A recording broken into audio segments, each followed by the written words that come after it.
এক মাস মেষ রাশিতে থাকার পর 14ই মে মঙ্গলবার সন্ধ্যা 6টা 4 মিনিটে মেষ রাশি ছেড়ে বৃষ রাশিতে প্রবেশ করবে সূর্য।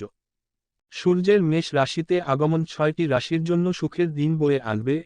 সম্বতী অমাবস্যার দিনেই বছরের প্রথম সূর্যগ্রহণ, এরপর সূর্য দেবতা রাশি পরিবর্তন করবেন। 13ই এপ্রিল শনিবার রাত 9টা 15 মিনিটে মেষ রাশিতে গমন করবেন সূর্য দেবতা।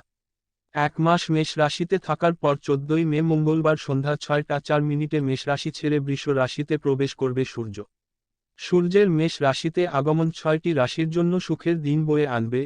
তিরুপতির জ্যোতিষী ডক্টর কৃষ্ণ কুমার ভার্গবের জানাচ্ছেন সূর্য গোচরে কোন কোন রাশি হবে লাভবান। মিথুন, দুঃখ কষ্টের অবসান ঘটবে এবং জীবনে সমৃদ্ধি আসবে।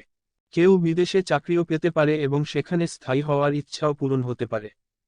13 এপ্রিলের পরে আপনি যে সিদ্ধান্তই নেবেন তাতে সফল হতে পারেন।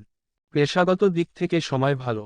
বৃষ রাশি, জাতক জাতিকাদের আয় বৃদ্ধি হবে বিপুল হারে, এমনকি অন্যান্য উৎস থেকেও অর্থ উপার্জন হবে।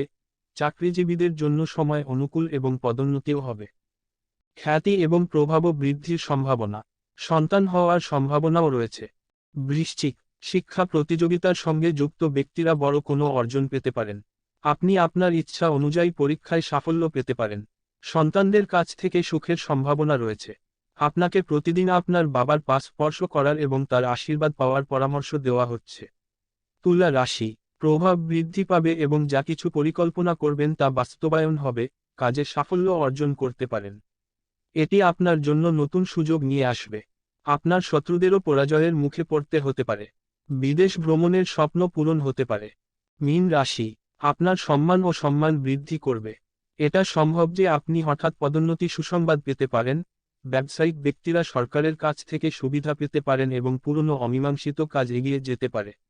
শুভ কাজে নিযুক্ত থাকবেন এবং মানসিক শান্তি পাবেন। মকর, 13ই এপ্রিল থেকে 14ই মে এর মধ্যে আপনার জন্য সুবর্ণ সময় হবে। আপনি আপনার কর্মজীবনে সফল হবেন। যারা ব্যবসা করছেন তারা একটি বড় চুক্তি পেতে পারেন। চ্যালেঞ্জ আসবে, কিন্তু আপনি আপনার সাহসিকতার ভিত্তিতে সফল হবেন।